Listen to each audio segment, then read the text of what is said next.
Seguimos con esta clase en la que estamos mechando aplicación, ejemplos e ingredientes que hacen a los planteos. Y vamos a hacer el problema 7, de la segunda parte de la práctica 11, donde nos dice que hay un tablero cuadrado de 50 centímetros de lado, como ese que dibujé, colgado de una pared por medio de un pivote, un clavo digamos, sin rozamiento, ideal, ubicado en el centro de uno de sus lados. O sea, está colgando del centro de uno de los costados. Se aplica un ligero golpe sobre uno de los lados verticales del tablero, de modo que este adquiere una velocidad angular. Y pregunta calcular el máximo ángulo que formarán los lados verticales con la vertical. Y determinar, bueno, si es un movimiento oscilatorio, vamos a hacerlo, y lo es. Y determinar el periodo de este movimiento oscilatorio. Entonces, esto estaba derechito. Estaba colgado como... Sí, a ver. Como si fuera este tablerito de un punto fijo, le dan un golpecito. Cuando le dan un golpecito adquiere velocidad angular. Y esa velocidad angular va a hacer que se aparte como un péndulo, vuelva y después se quede oscilando. Si no hubiera roce, se queda oscilando. Entonces, el problema es de movimiento oscilatorio tipo péndulo, pero no de un hilito con una masa, sino de un cuerpo rígido. Es un péndulo donde lo que oscila es un cuerpo rígido. Respecto de un punto fijo en la pared, fijo en el sistema inercial, que es este punto O, y que no coincide con el centro de masa, porque está colgado así de costado. Entonces, quiero plantear que la suma de fuerzas es igual a masa por aceleración del centro de masa, y que la suma de torques es momento de inercia respecto del eje. Es un cuerpo plano. Seguimos dentro del paradigma del cuerpo plano. El eje es perpendicular al cuerpo plano. Y entonces vamos a usar la componente z de suma de torques igual a momento de inercia por aceleración angular. ¿Cómo son los ejes para este problema? Bueno, yo voy a poner un eje z que apunte hacia afuera. Hacia afuera. Quiere decir, las cosas que giran así, en sentido antihorario, apuntan para afuera como el eje, son positivas. Entonces poner el eje z hacia afuera es lo mismo que decir que el sentido antihorario es positivo. Lo que gira así, mano derecha, apunta hacia afuera y puse el eje z hacia afuera. Perfecto. Y bueno, y en el pizarrón tenemos los ejes x e y. Por ejemplo, respecto del punto O, podemos poner el eje x para abajo y el eje y hacia la derecha. Elegí así porque me gusta usar sistemas derechos. Que x, que va para abajo, por y, que va hacia allá, apunté como z. Que x, producto vectorial por y, apunté como z, es que el sistema es derecho. Bueno, y como esto es el movimiento de un cuerpo con un eje fijo, ese punto está fijo, entonces el movimiento de cualquier parte del cuerpo, cualquier pedacito de masa, va a ser un movimiento circular, con centro en O, y el radio de la circunferencia que describe un pedacito de masa es la distancia de la masa al punto. Bien, al punto de suspensión. Entonces, ¿el centro de masa estará acelerado? Sí, el centro de masa va a ser un movimiento circular, así que seguro está acelerado. Y aparte, bueno, tipo péndulo. O sea, sube y baja además. Así que el centro de masa está acelerado. La suma de fuerzas externas no debe ser cero. Y la parte de torques, es la que más me interesa ahora, la planteamos. ¿Cuáles son las fuerzas externas? Y cómo las dibujamos. Las recomendaciones son, primera vez que me toca hacerlo, dibujemos un diagrama de cuerpo libre, o un diagrama acá encima de fuerzas, cada una con su punto de aplicación. Y un diagrama de cuerpo libre para la parte de suma de fuerzas se puede concentrar todo en un punto, porque no importan los puntos de aplicación. Y para la parte de torques, no, hay que hacer el problema con los puntos de aplicación y el torque de cada fuerza. Entonces, ¿cuáles son las fuerzas externas que actúan sobre este cuerpo cuando está así inclinado? Vamos a hacerlo. Lo voy a hacer por acá. Las fuerzas, bueno, voy a dibujar el punto O. Las fuerzas externas son el peso, que lo dibujo aplicado en el centro de masa. Si acá está el centro de masa, dibujo el peso vertical hacia abajo, como que vale la masa total del cuerpo por la gravedad, apuntando hacia abajo, aplicado acá. Acá hay un R, bueno, le voy a poner R del centro de masa, que es el punto, señala desde el eje al punto de aplicación de la fuerza peso. ¿Y qué otras fuerzas hay? Aparte del peso, que lo hace la Tierra tirando hacia abajo, que es externa, están las fuerzas de contacto. Contacto tiene esto con el clavito, con el soporte nada más. El soporte entonces va a hacer fuerzas, y no sé la verdad para qué lado hace fuerzas. A ver si os puedo poner en negro.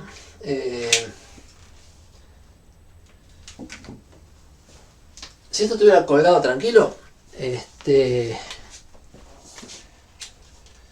sin moverse, seguramente veo que está en reposo, la suma de fuerzas debe ser 0, así que si está el peso hacia abajo, también habrá una fuerza hacia arriba, tal que sumen 0.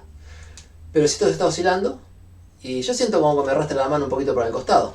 O sea, cuando esto oscila y quiere seguir, ¿y por qué no se va para allá? Y porque el soporte lo tengo fijo, tengo que tirar un poco para acá. O sea, en principio, puede haber fuerzas de costado que haga el cuerpo, y hay que haga el clavito sobre el cuerpo. Entonces, la fuerza que hace un eje sobre un cuerpo la voy a poner como dos componentes. Una vertical, la pongo B, y otra horizontal, que no sé para qué lado va, así que me juego, no sé, la pongo para, ya que el eje este es positivo, la pongo para acá.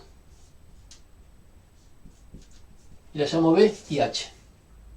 Son las dos componentes de la fuerza que no sé para dónde apunta, sería así el dibujo, que hace el clavo sobre el cuerpo. Y el peso que está aplicado acá. Y no hay nada más, porque las fuerzas siguen la receta de siempre. El peso no olvidarse y la fuerza de contacto ver quién está tocando al cuerpo.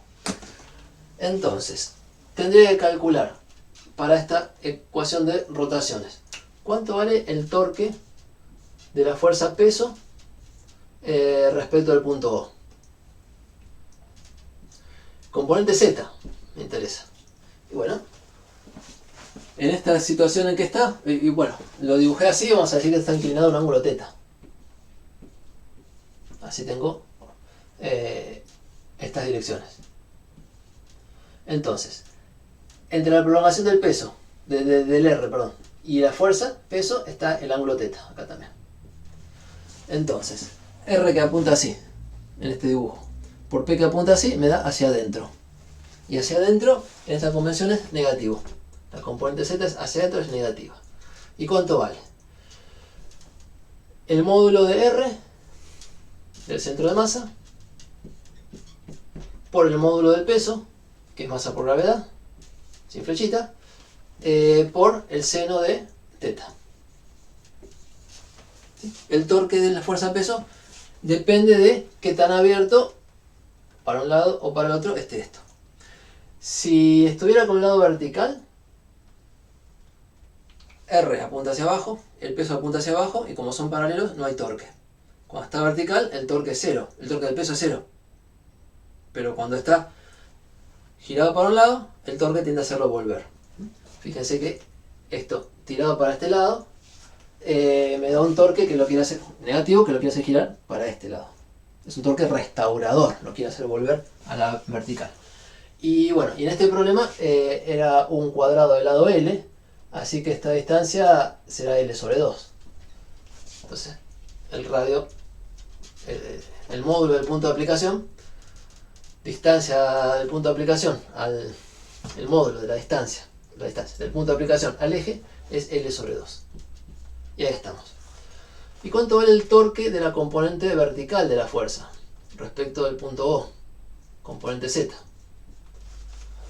Vale 0, porque la fuerza está aplicada directamente en el punto O.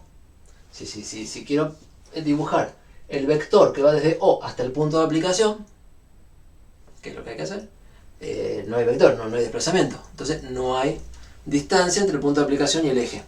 Así queda 0. O sea, básicamente la cuenta con vectores y todo es 0 por la fuerza. Y 0 por cualquier cantidad da 0 como vectores. Producto vectorial. Y el torque de la horizontal lo mismo. El torque de esta fuerza horizontal me fijo cuál es el punto de aplicación, coincide con el eje, así que el R que hay que poner es 0.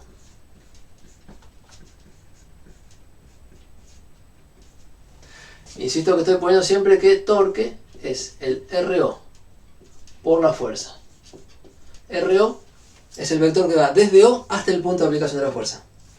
En estos casos, vector desde O al punto de aplicación de la fuerza es nada, es un vector nulo. Y entonces el torque da 0. O sea, una fuerza aplicada sobre el eje da torque 0. Siempre, en la práctica. Entonces tenemos un solo torque. O sea, una sola fuerza que hace torque. Y resulta que este torque es igual al momento de inercia por la aceleración angular. Y la aceleración angular la podemos escribir como la derivada segunda del ángulo respecto del tiempo dos veces, como hacíamos con el péndulo.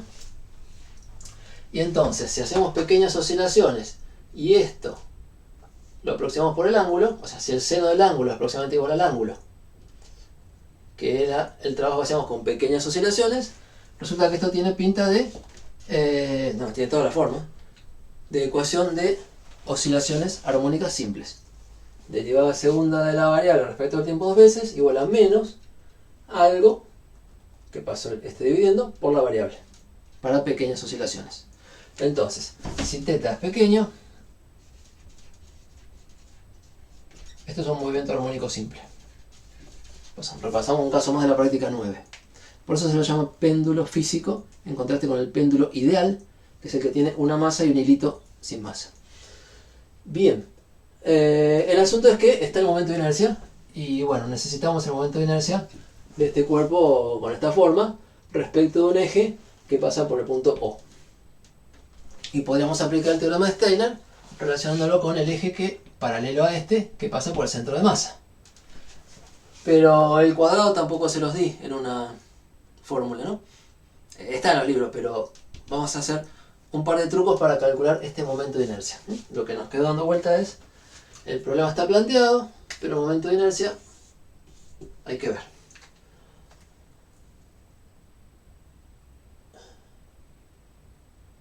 Bien, y otra cosa que tiene el problema, otra cosa que tiene este problema para considerar, es el asunto de energía.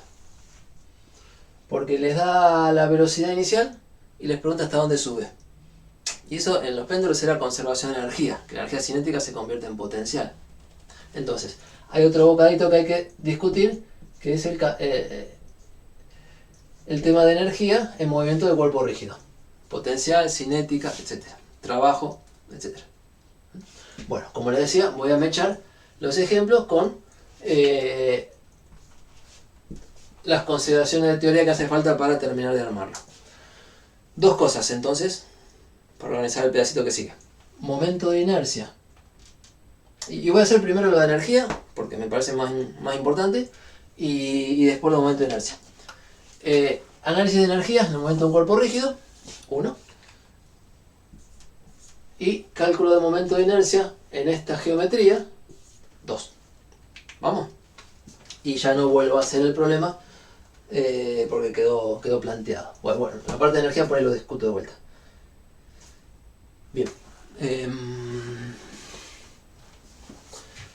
Entonces, discusiones de energía en el movimiento de cuerpo rígido.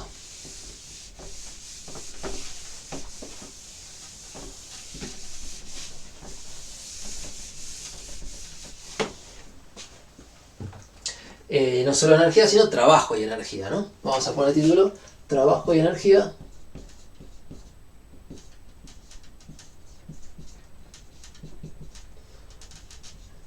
¿En qué problemas? En la rotación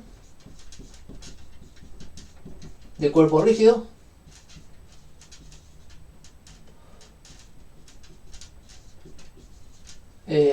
alrededor de un eje fijo.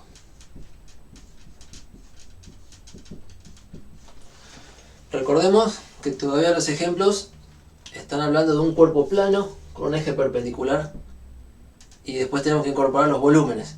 Pero lo lindo para la práctica es que las fórmulas van a ser las mismas, ya les anticipo. Entonces seguimos elaborando sobre el cuerpo plano, que se plantea más fácil, y después hay que mostrar con la teoría que las cuentas para los cuerpos rígidos con volumen y con eje de simetría rotando en torno a un eje de simetría, llevan la misma práctica, llevan la misma fórmula para la práctica. Bien, entonces nos van a servir.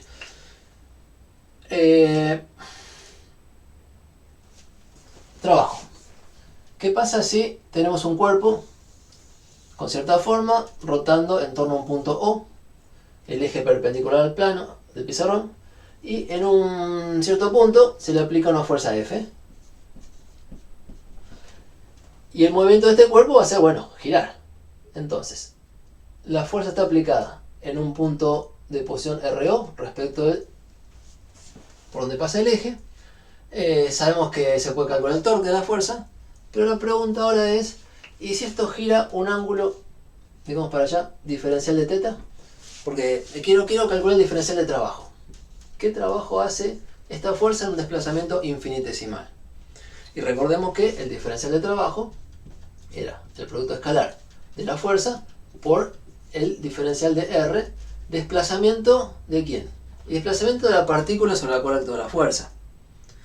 Que en este esquema, en este lenguaje, se puede decir el desplazamiento de este punto o del punto de aplicación de la fuerza. Este diferencial de R es cuánto se desplaza, para dónde, en un tiempo infinitesimal, el punto de aplicación de la fuerza. O sea, la partícula a la cual está atada, o sea que es una soguita y un clavito, y bueno, está sobre ese lugar la fuerza. ¿Qué desplazamiento va a tener esto? Si hay eje fijo, y va a tener un movimiento circular. Por eso, en lugar de decir desplazo tantos centímetros, digo giro tantos radianes. Y en ese desplazamiento angular, la posición RO pasa a un poquito más allá, vamos a dibujarlo más exageradamente grande, aunque es un diferencial, y hemos hecho un diferencial de ángulo, como medida de giro, un diferencial de ángulo en radianes, pero un diferencial de desplazamiento que es perpendicular a RO, porque el movimiento circular es en la dirección tangencial de la circunferencia, y este que está acá es el diferencial de R. Vamos a poner un color para que se note más. Este que está acá es el diferencial de R, lo pongo en rojo. Vamos a poner lejos. Tenemos una fuerza y un diferencial de R. Y hay que hacer esta cuenta. Y resulta que el diferencial de R, si uno mira, es perpendicular a R. ¿Qué tiene que ver con la fuerza? Bueno, hay que hacer el producto escalar. Vamos a hacer así. Hay que hacer el producto escalar de la fuerza por el diferencial de R, y entre estos dos vectores está este ángulo. Se lo voy a llamar phi. Entonces, esto va a ser el módulo de F por el seno de phi. Perdón, producto escalar coseno. Módulo de F por el coseno de phi por el módulo del diferencial de R. Módulo de la fuerza por módulo del desplazamiento por coseno del ángulo que forman. Ahí estamos. Y el módulo del diferencial de R se puede escribir como módulo de R0 por diferencial de ángulo. Porque en el movimiento circular el desplazamiento es un arco. Y el arco es radio por diferencial de ángulo. Entonces esto queda escrito como F coseno de phi por RO diferencial de θ. Y si uno mira el coseno de este ángulo y lo quiere comparar con torque, acuérdense que para torque habría que poner el seno de este ángulo. Y el seno de este ángulo es el coseno de aquel, porque son complementarios. ¿Sí? Este es como el que va en el producto si hacemos torque. Respecto al punto O, como RO por F, el seno del ángulo que va acá, bueno, vamos a ponerlo, el módulo es el módulo de RO por el módulo de la fuerza por el seno de un ángulo, no sé, beta vamos a poner, que es este. Y beta es complementario con phi. Entonces el coseno de phi es lo mismo que el seno de beta. Y esto resulta ser F seno de beta por la distancia del punto de aplicación al eje por el diferencial de teta. Y este es el módulo del torque. Entonces, ¿sí? Es el módulo del torque por diferencial de teta. El módulo de torque, que es el torque en la dirección del eje Z. Digo, llamo Z siempre al eje que sale del pizarrón. Porque el torque en estos problemas planos, una sola componente. Entonces la componente Z. Y el ángulo girado, cuando lo poníamos como vector, era en la dirección del eje. Entonces, el torque está en Z.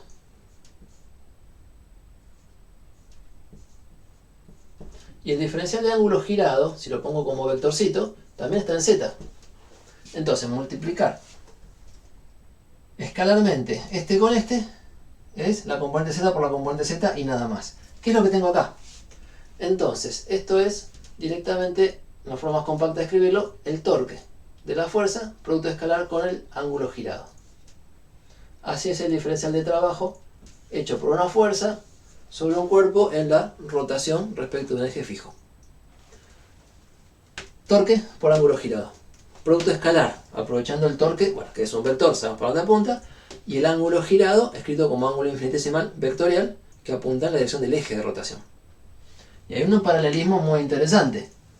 A nivel fuerza es fuerza escalar desplazamiento. A nivel angular es torque escalar ángulo girado. Bien. De acá sale enseguida que si quiero calcular potencia, que era el trabajo realizado por unidad de tiempo,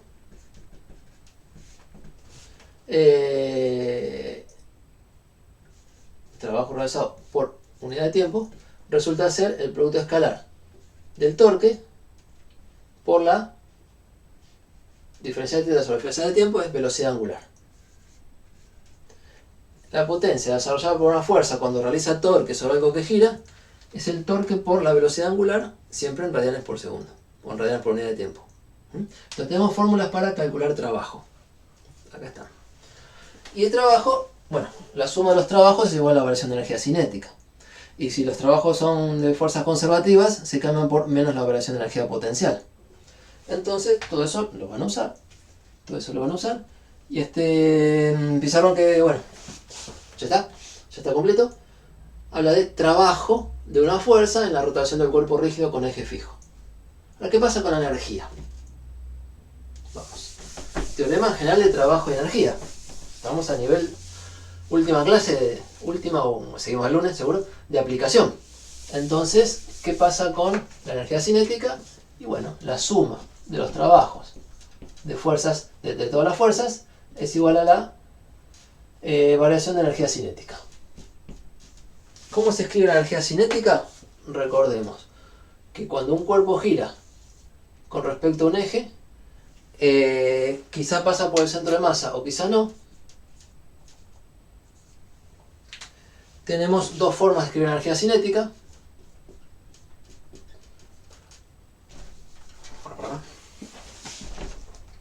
Una es respecto del eje directamente. La energía cinética va a ser un medio de la suma, que para los cuerpos rígidos es integral, sobre el cuerpo, de las masas por la velocidad al cuadrado. Un medio de masa por velocidad al cuadrado. ¿Y qué es la velocidad de una partícula? Estoy pensando en esta partícula diferencial de m. La velocidad es tangencial y se escribe como omega por r. Si esto gira con velocidad omega, v es omega por r. Dicho rapidito, sin flechitas. Este r que yo llamo siempre RO. Entonces esto da un medio de la integral sobre el cuerpo de las masas, diferencial de masa, por v cuadrado sería RO cuadrado, diferencial, RO cuadrado y omega cuadrado. Y como cuando hago la suma, la velocidad angular es una sola para todo el cuerpo, acá puedo mandar un corchete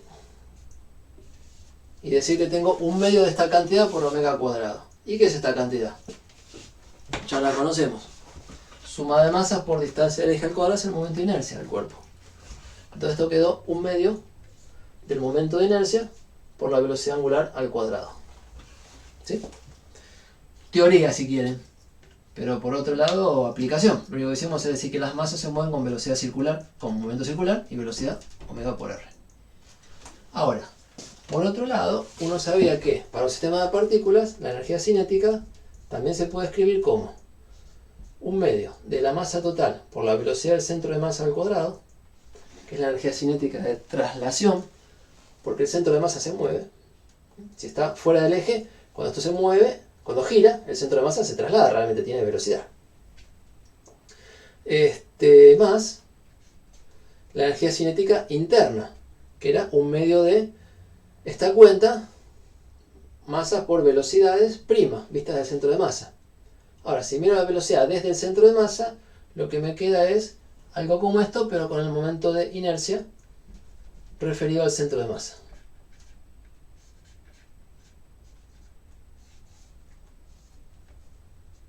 Traslación del centro de masa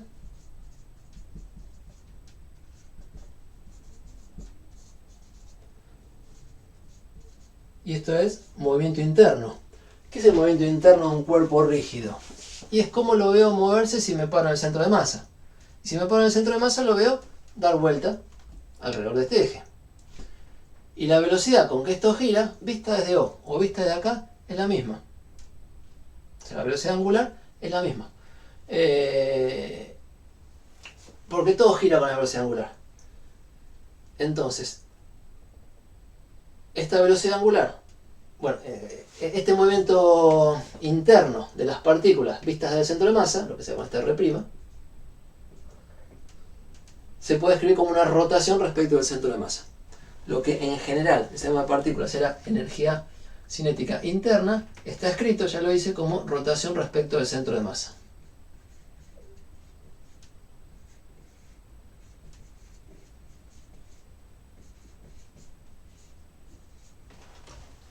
Y esto es decir,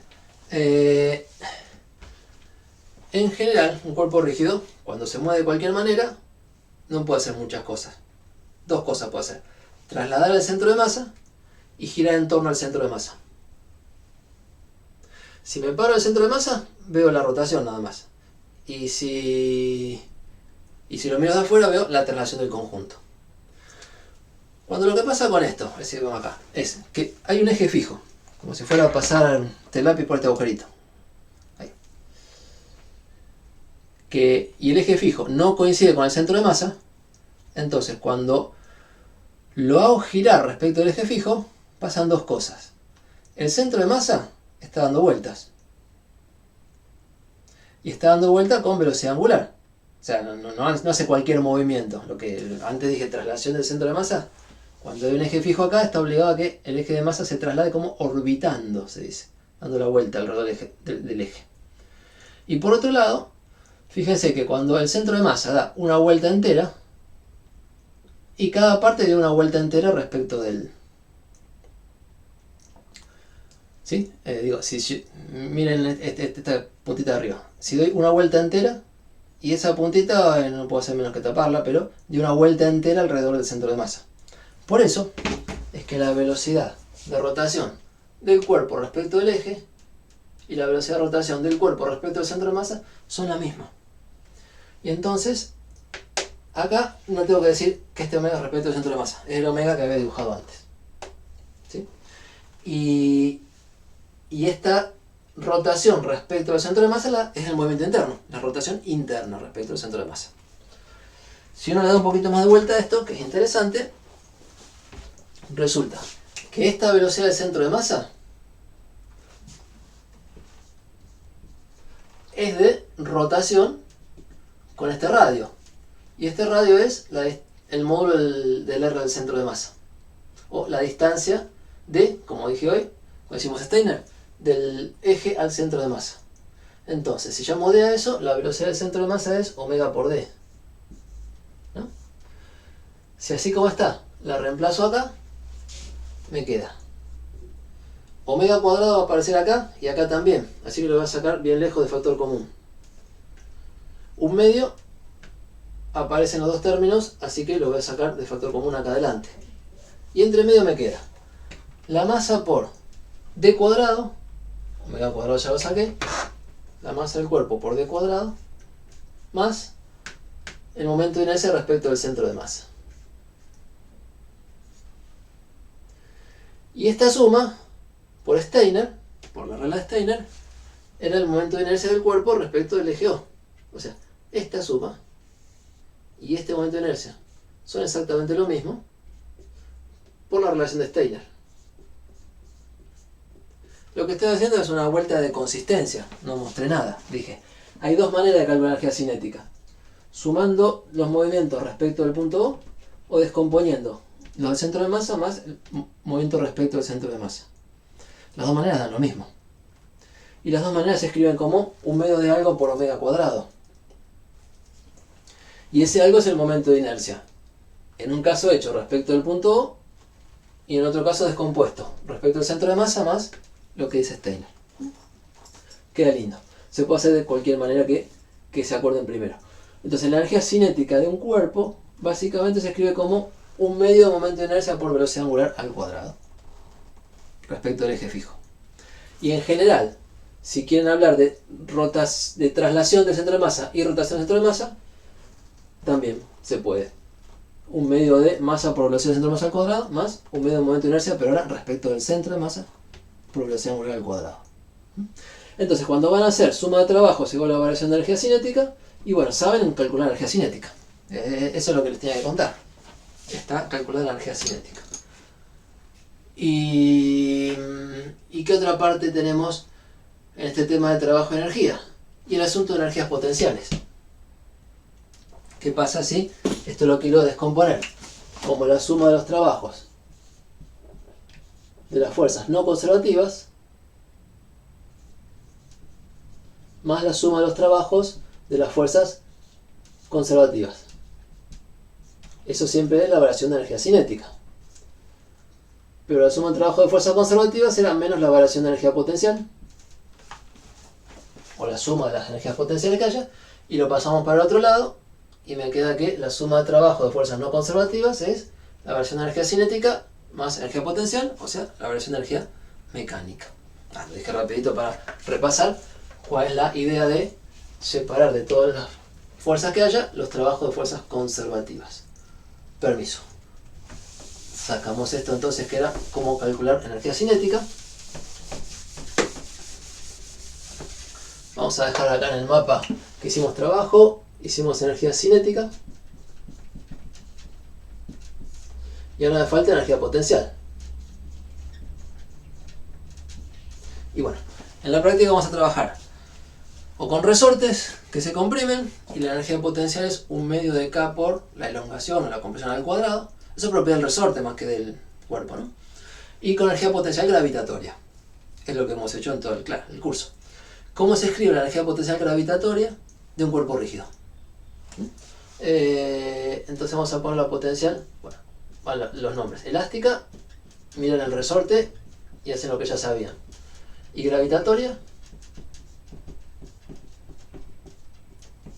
es lo que miramos ahora.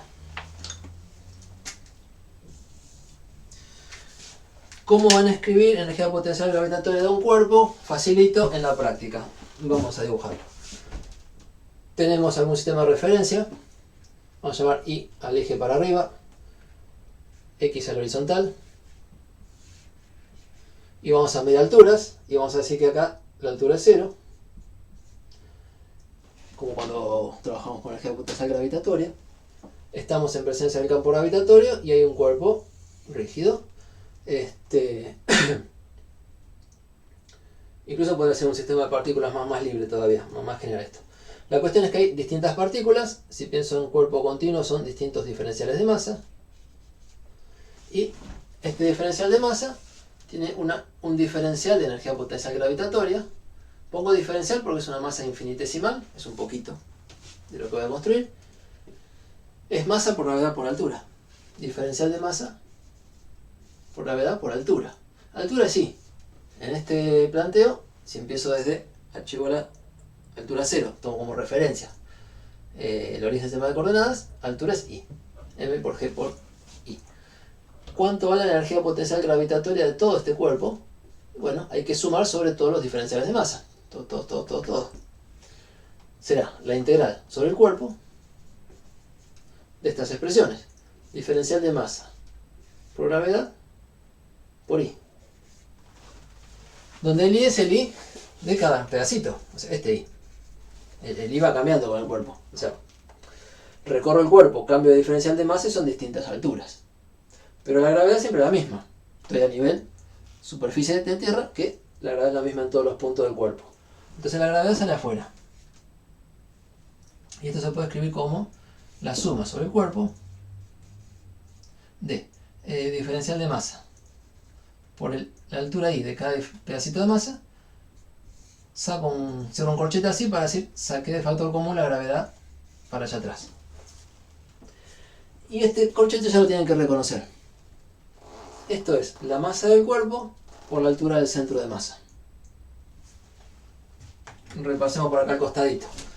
¿Cómo se calcula la altura del centro de masa? Y del centro de masa. Era 1 sobre la masa total por la suma sobre el cuerpo de cada masa, diferencial de masa, por la altura de cada pedacito.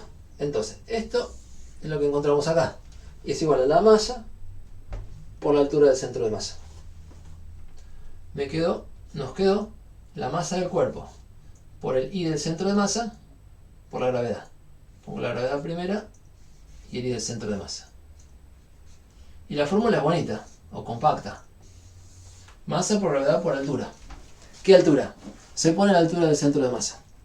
O sea, si quiero saber la energía potencial gravitatoria de un cuerpo en tal posición, me pregunto dónde está el centro de masa, lo ubico, vamos a poner en el dibujito, y lo importante es la altura del centro de masa. Y del centro de masa o altura del centro de masa. Entonces, en lugar de calcular m por g por h,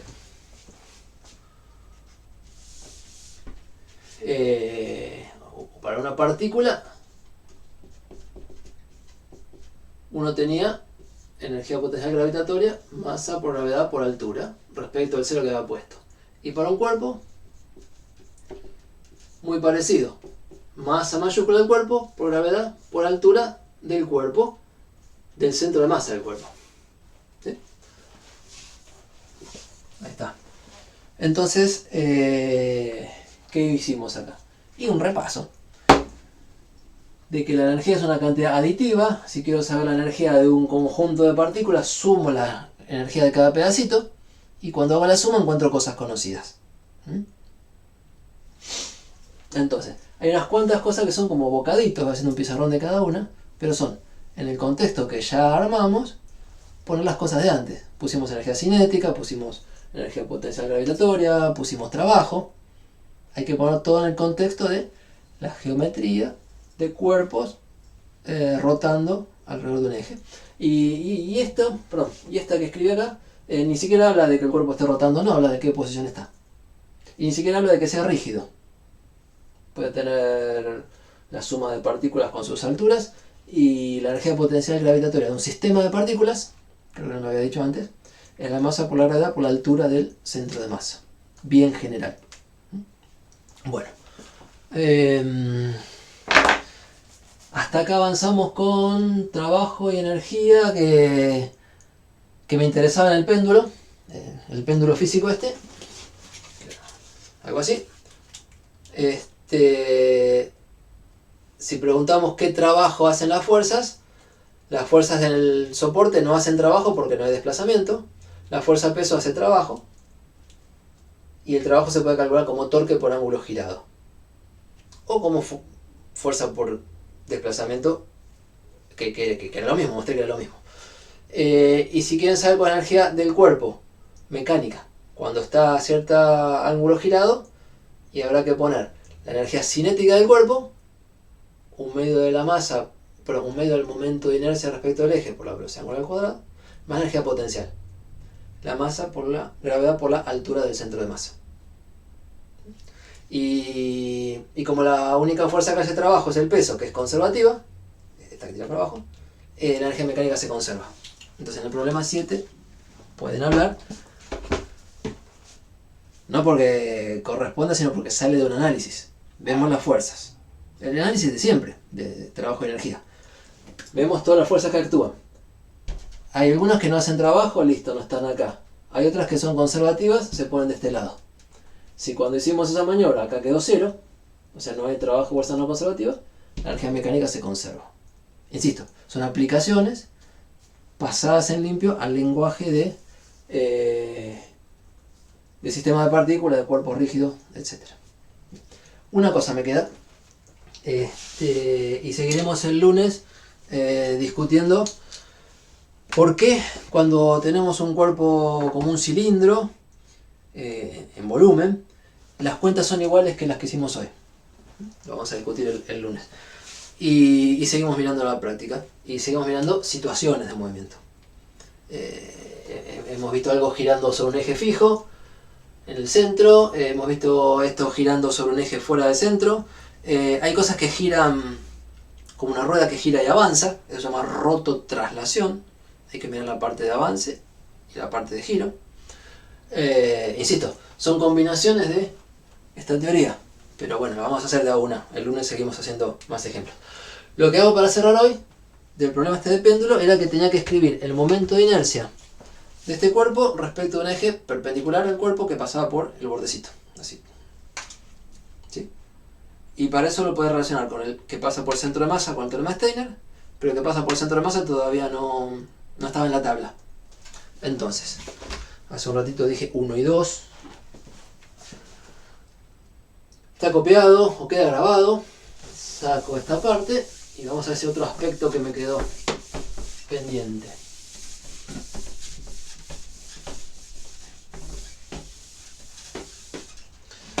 El cuerpo en cuestión en el problema 7 es un cuerpo plano, es un cuadrado.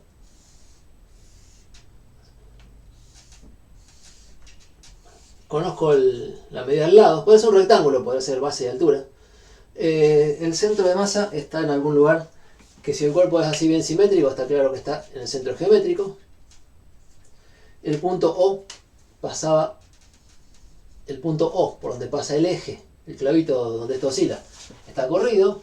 Esta distancia era L sobre 2. Y entonces el momento de inercia de este cuerpo respecto del punto O se puede escribir por Steiner como un medio, la masa del cuerpo por esta distancia L sobre 2 al cuadrado más el momento de inercia respecto del centro de masa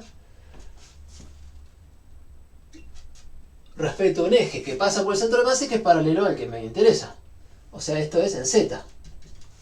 ¿Sí? Le voy a poner una Z acá diciendo, si Z es la dirección para afuera, necesito el momento de inercia de este cuerpo respecto a un eje que pase por el centro de masa perpendicular al cuerpo en el eje Z. Entonces, esta descomposición es Steiner, la regla de Steiner. Respecto al centro de masa, por un eje paralelo al verdadero del problema, corrido con masa por distancia al cuadrado, que en este caso es L sobre 2. La pregunta es, ¿cuánto vale esta parte? Y para eso hay un truco, déjenme decir que es un truco, en la práctica está. Cuando lean la práctica van a ver preguntas al principio que yo me estoy salteando porque recién las cuento ahora. Está diseñada como para quien hizo toda la teoría sin hacer práctica y después va a hacer el problema. Yo preferí irme echando. El truco que está faltando acá para terminar este problema es el teorema de ejes perpendiculares.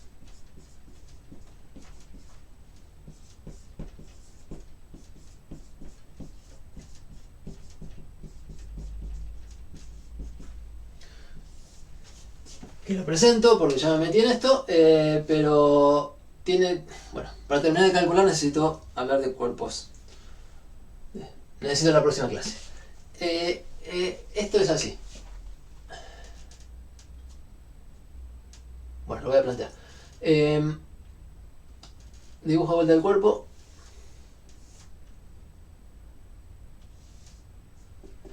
Respecto al centro de masa que anda por acá, tenemos distintos ejes. Yo puedo poner al cuerpo a girar en torno a este eje y hacerlo dar vueltas. Entonces tenemos un eje hacia afuera. Y tendría que calcular, bueno, a ver, vamos a poner el eje Z hacia afuera.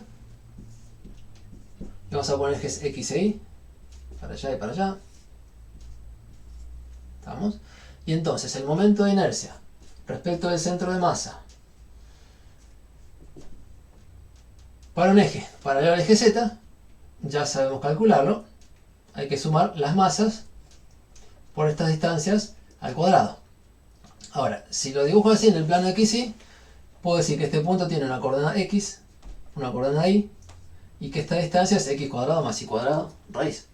Entonces, el momento de inercia respecto del eje Z, que se calcula con esta distancia R al eje, es la suma sobre todas las masas, sobre todo el cuerpo, de las masas por D cuadrado, R cuadrado, perdón, R cuadrado. Y R cuadrado lo escribo como X cuadrado más Y cuadrado. Entonces, si tengo un cuerpo plano y me interesa un eje que pasa por el centro de masa perpendicular al plano, yo sé que las distancias R cuadrado las puedo escribir como X cuadrado más Y cuadrado. Eso es todo. Ahora, yo podría hacer rotar este mismo cuerpo respecto a un eje que pase así, un eje Y. Hacerlo rotar así. Que ya no es un cuerpo plano con eje perpendicular, por eso me estoy saliendo del caso 1. Podría hacerlo rotar así. También podría hacerlo rotar así. ¿Sí? Entonces,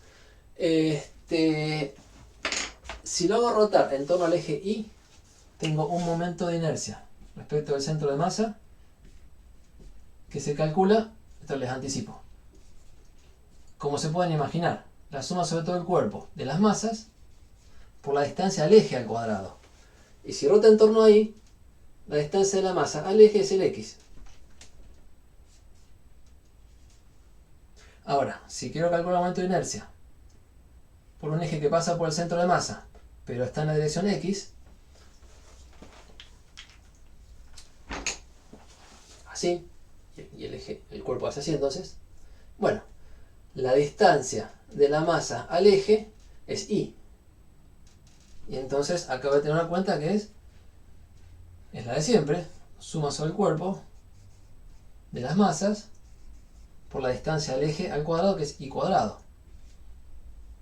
Y resulta que si sumo miembro a miembro estos dos, voy a estar calculando la suma sobre el cuerpo de las masas por X cuadrado más Y cuadrado.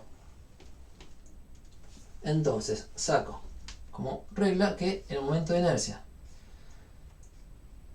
de este cuerpo por el eje que pasa por el centro de masa en la dirección X, sumado con el momento de inercia de este cuerpo con respecto a un eje que pasa por el centro de masa en la dirección Y, es igual, cuando sumo, a al momento de inercia respecto al centro de masa del cuerpo cuando rota respecto a la dirección Z. Bueno, a esto se llama teorema de los ejes perpendiculares. Si conozco el momento de inercia para rotar en este eje X y en este eje Y, entonces esos dos me permiten calcular el momento de inercia para rotar en este eje Z. ¿Qué es esto? Y es un truco, un poquito de geometría para decir, mira, si este lo conoces, este te lo arreglas. Entonces hay algo en la práctica de decir, hagan esa maña, hagan ese truco, averigüen cuánto vale este, si les dicen cuánto vale este y cuánto vale este. Pero lo hacemos la próxima, cuánto valen esos de rotar en este eje que no es perpendicular al cuerpo, y me quedo para el lunes. ¿Sí? Entonces, en este problema 7 estaba previsto que el momento de inercia respecto al eje perpendicular al cuerpo que pasa por O, lo calculen con Steiner, y el momento de inercia con respecto al centro de masa, eje perpendicular al cuerpo, lo calculen con ejes perpendiculares. Son mañas, ¿eh? La física sigue estando en suma de torques y suma de fuerzas. Nosotros son mañas para hacer distintos problemas. Bueno, cierro acá, que me pasé en 3 minutos y vamos a la práctica. Había alguna pregunta, pero bueno, el lunes vamos a hacer una clase que espero que tenga más tiempo de preguntar, porque ya está toda la carne tirada al asador y vamos a hacer la última. Nos vemos.